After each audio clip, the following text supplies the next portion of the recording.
پھر خوش آمدید کہتے ہیں آپ کو آج کے پروگرام میں آج آپ کو پتا ہے کہ میرے ساتھ شامل احترام میاں محمد نواز کریم صاحب سینئر جرنلسٹ ہیں، قصور سے ان کا تعلق ہے اور سینئر تجزیہ نگار ہونے کے ساتھ ساتھ بڑے اداروں میں پاکستان میں کام کر رہے ہیں۔ علی نصر کلانی صاحب تعارف کے محتاج نہیں ہے، صاحب کا چیئرمین اپنا پریس کلب چھوڑے، ایک دفعہ پھر ان کے بارے میں آپ کو بتاتا چلوں۔ اور آج ہم نے بہت اچھی جو ان سے گفتگو ہوئی وہ یہ ہے کہ صحافی جو ہے نا، صحافی کارڈ رکھ کے جیب میں صحافی نہیں بنا جاتا۔ صحافی کے جو فرائض ہیں، جو اس کے جو اخلاقی طور پر اور معاشی طور پر جو اس کے بنتے ہیں وہ اس کو کرنے چاہیے کام۔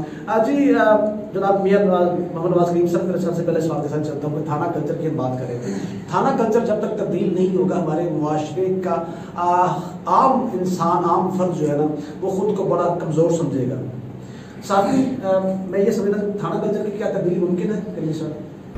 تھانہ کلچر دیکھیں جی، عمران عارف صاحب بہت اچھا سوال کیا ہے آپ نے۔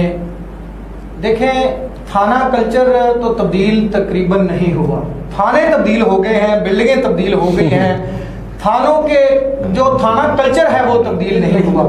میں سمجھتا ہوں کہ جس بھی ادارے کا کپتان جو ہے وہ اگر درست ہوگا، وہ صحیح سمت پہ چل رہا ہوگا تو تھانہ کلچر تو کیا کسی بھی ادارے کا جو سربراہ ہے وہ ٹھیک ہوگا تو نچلا طبقہ ایٹومیٹکلی ٹھیک ہو جائے گا۔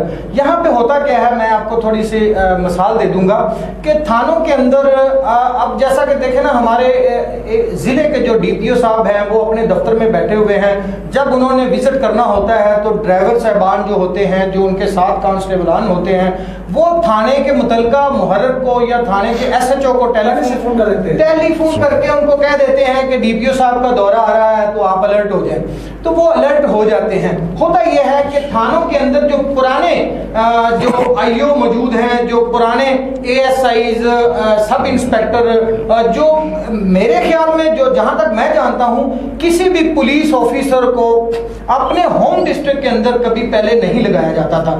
آج کل یہ ہوتا ہے کہ تھانہ بی ڈویژن کا علاقہ ہے تو بی ڈویژن کا رہائشی جو ہے اسی تھانے کے اندر وہ اے ایس آئی بھرتی ہوا ہے، اسی تھانے کے اندر وہ آئی او بنا ہوا ہے۔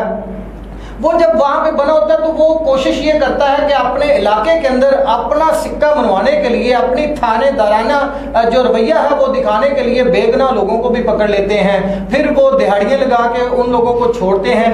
تو ہوتا یہ ہے کہ عمران عارف صاحب تھانوں کے اندر اتنے ظلم، اتنی بربریت، اتنی انتہا ہوئی پڑی ہے، میں آپ کو بیان نہیں کر سکتا۔ جیسا کہ کل پرسوں کی بات ہے، میرے پاس ایک ضعیف العمر ایک خاتون اور ایک بزرگ میرے پاس آئے، جن کو میں نے ایک دن پہلے تھانہ صدر میں روتے ہوئے، بلبلاتے ہوئے، لیٹتے ہوئے اس ضعیف العمر خاتون کو دیکھا۔ وہ کسی نے بتایا اس کو میرے متعلق کہ یہ صحافی ہیں، تو وہ میرے پاس آ گئے۔ میرے پاس جب آ کے وہ روئے تو میں نے ان کی داستان سنی، تو ان کی داستان سن کے یقین مانے کہ میرے تو رونگٹے کھڑے ہو گئے کہ ایک کانسٹیبل نے ان کے لیے زمین تنگ کر رکھی ہے کہ وہ اپنا گھر چھوڑ کے وہ کہیں دوسری جگہ پہ کسی سے فری میں گاؤں میں جا کے ایک گھر لے کے وہ کرائے پہ رہ رہے ہیں۔ اس کے باوجود تھانے کے اندر یا جو کانسٹیبل صاحب ہیں وہ ان کو مختلف طریقوں سے جگہ جگہ پہ وہ ان کو پکڑوا کے ایک دوسرے کو ابلائز کرتے ہیں۔ پولیس کانسٹیبلان جو ہیں وہ مجھے جب داستان سنا رہی تھی، وہ خاتون تو رو رہی تھی، وہ کہہ رہی تھی کہ میرے بیٹے کو محض اس جرم کی سزا دی جا رہی ہے کہ ہم لوگ غریب ہیں، ہم مزدور ہیں، ہم محنت مزدوری کرتے ہیں، اور ہمارے ایک علاقے کے اندر ہم نے آج سے کچھ 5-6 سال قبل جو ہے وہ ہم نے ایک بلیئرڈ گیم رکھی ہوئی تھی جس پہ وہ ہم اپنے گھر کا روزی روٹی کماتے تھے۔ تو علاقے کے جو وڈیرے تھے ان لوگوں نے ہماری گیم کو جلا دیا، آگ لگا دی۔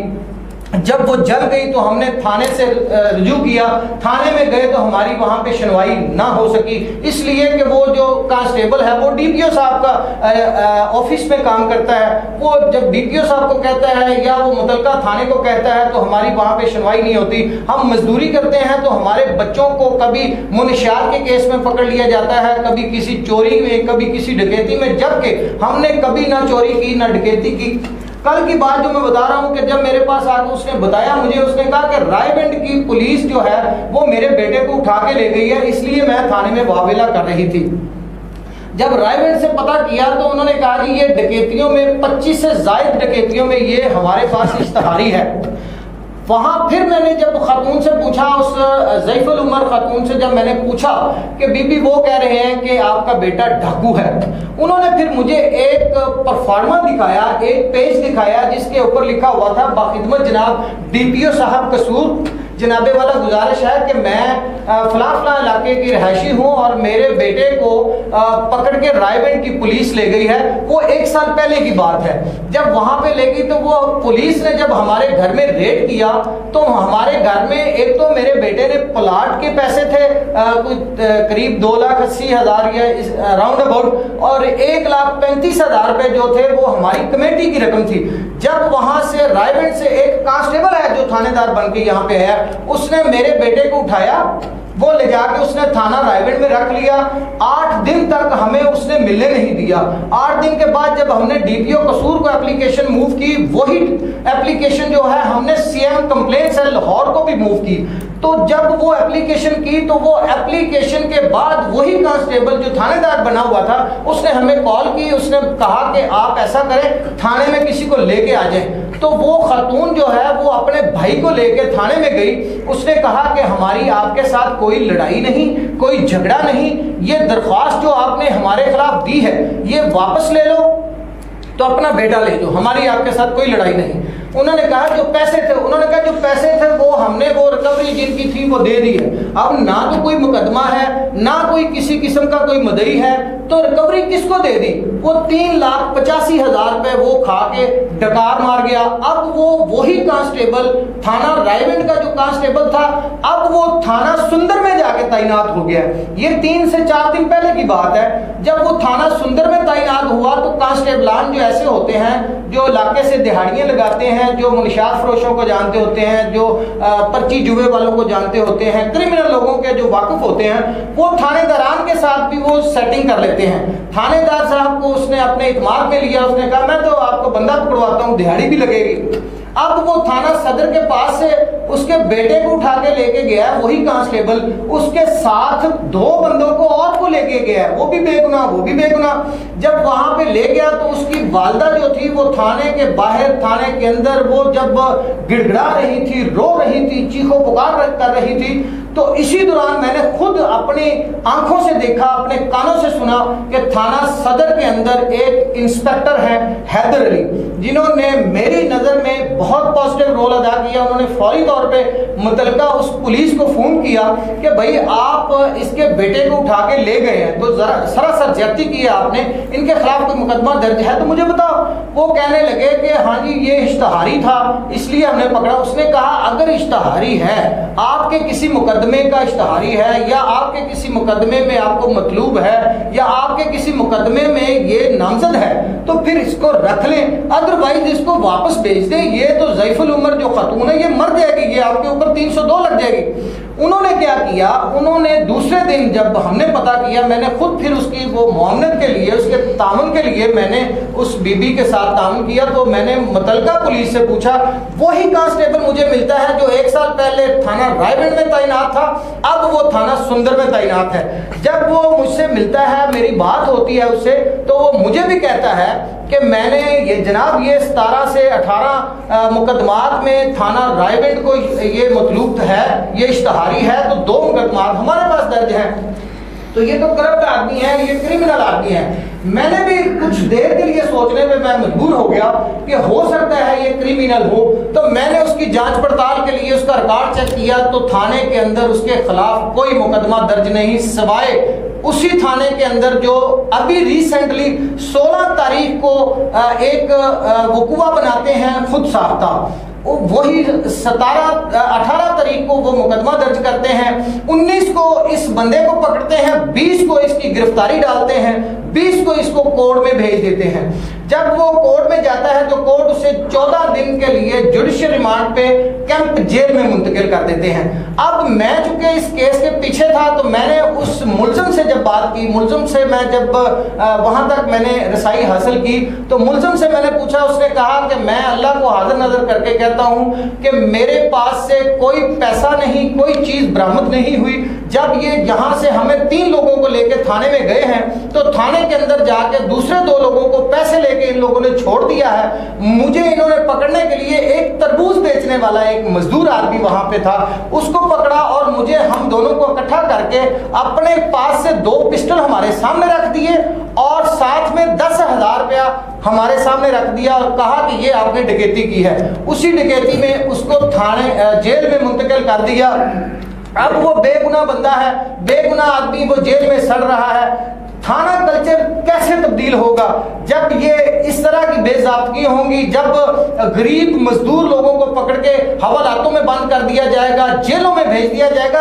यहाँ पे एक बात मैं और ऐड करता चलूं, इमरान आरिफ साहब बड़ा अच्छा आपने सवाल किया है और अवाम देखना चाहते हैं, अवाम सुनना चाहते हैं। थानों के अंदर होता क्या है? मिसाल के तौर पे मेरे साथ एक डकैती हो जाती है, मैं डकैती में मेरे पास से 1 लाख रुपया चला जाता है। अब 1 लाख के साथ मेरा मोबाइल भी चला जाता है, जबकि मोबाइल के चला जाना तो डाकू को खुद ब खुद ढूंढ लेते हैं पुलिस वाले। अब होता क्या है कि मैंने मुकदमा दर्ज करवाने के लिए मैं थाने जाता हूं, जबकि कानून के मुताबिक तो यह है कि आम साइल अपने घर में बैठ के अपनी कोई भी तकलीफ है वो खत के जरिए लिख के थाने में भेजेगा और वही खत जो है सिस्टम में मेल कर दी जाए ना, वो मेल कर दी जाए या वैसे भेज दे तो वो उसके ऊपर मुकदमा दर्ज करने के पाबंद होते हैं। होता यह है कि यहाँ पे जुल्म और ज्यादतियां होती हैं, लोग दरख्वास्तें लेके थानों के चक्कर निकालते हैं तो थानों के अंदर SHO साहबान जो है वो मुकदमा दर्ज नहीं करते। तो जब मुकदमा दर्ज नहीं करते तो फिर अगर कोई बंदा किसी की सिफारिश, किसी सियासी आदमी की, किसी समाजी किसी शख्स की कोई सिफारिश करवाता है या पैसे देके वो FIR करवा ही लेता है, तो होता यह है कि वो डाकू भी पकड़ लेती है पुलिस। पुलिस जब डाकू पकड़ती है तो डाकू से रिकवरी करने के लिए उसके घर का सामान तक बकवा देते हैं ये पुलिस वाले, और वो सामान बेच के अपने वो उसकी सारी जमा पूंजी जो होती है वो अपनी पॉकेट में डाल लेते हैं। तो जिसके साथ डकैती हुई होती है वो बेचारा धक्के खाता फिरता होता है। उसको करते क्या है, अगर पुलिस तमाम तर एविडेंस मुकम्मल कर ले किसी भी मुकदमे में, किसी भी जुर्म में, तो मैं ये समझता हूं कि कभी भी जो ये डाकू बनते हैं, ये चोर बनते हैं, जो आज डकैती करते हैं 3 दिन बाद दोबारा वो मंजर आम पे आके फिर डकैती कर रहे होते हैं, मैं दावे से कह सकता हूं कि पुलिस अगर तमाम एविडेंस मुकम्मल कर ले और सही तरीके से इंटेरोगेशन करे, सही इन्वेस्टिगेशन करे तो कभी जिंदगी में डाकू जल्दी बाहर नहीं आएगा। जब वो डाकू आ जाते हैं, डाकू आते क्यों हैं? डाकू को शामिल तफ्तीश करने के लिए वो शनाख्त परेड तो करते नहीं है। अगर मेरी डकैती हुई है तो मुझे डाकू तो मेरे दिखाए ना, डाकू पकड़ तो लिए हैं पुलिस ने मगर मुझे नहीं दिखाए। मुझे क्यों नहीं दिखाए? मुझे दिखाएंगे, मैं उनको पहचानूंगा कि मेरे डाकू हैं या नहीं हैं। जब वो मुझे दिखाएंगे नहीं, उनको जेल भेज देंगे अपनी पॉकेट से। अगर मेरी 1 लाख रुपए की डकैती हुई है तो मेरे मुकदमे में 8,000 रुपए डाल के मुतलका थानेदार जो है वो उसको जुडिशियल कर देगा, अपनी पॉकेट से 8,000 डाल देगा, बाकी उसका सारा घर का सामान जो बेच के वो खुद खा चुका होगा। तो वहां पे जब कोर्ट में जाते हैं ये बहाना बना देते हैं कि अदालत ने बेल ले ली। अब भाई अदालत बगैर कानून के, बगैर ज़ाब्ते के नहीं चलती। मैं ये दावे से कह सकता हूं क्योंकि मैंने कई ऐसे केसेस खुद देखे हैं कि अदालत के अंदर जब FIR लेके जाते हैं, जब ये मिसल लेके जाते हैं, जब ये जिम्नियां लिख के लेके जाते हैं, वो एज पर लॉ उसकी बेल ले लेते हैं। बेल क्यों लेते हैं? जब एक डाकू को पकड़ लिया है, उसकी शनाख्त परेड ही नहीं करवाई, उसको उसके ऊपर जो रिकवरी हुई है वो पूरी रिकवरी नहीं डाली, उसके जो एविडेंस मुकम्मल ही नहीं किए, तो अदालत में जब जाएगा, अदालत में दूसरा मुखालिफ जो वकील है वो सवाल करेगा, जज साहब को बताएगा, जज साहब ने एज पर लॉ उसको बेल ले लेनी है।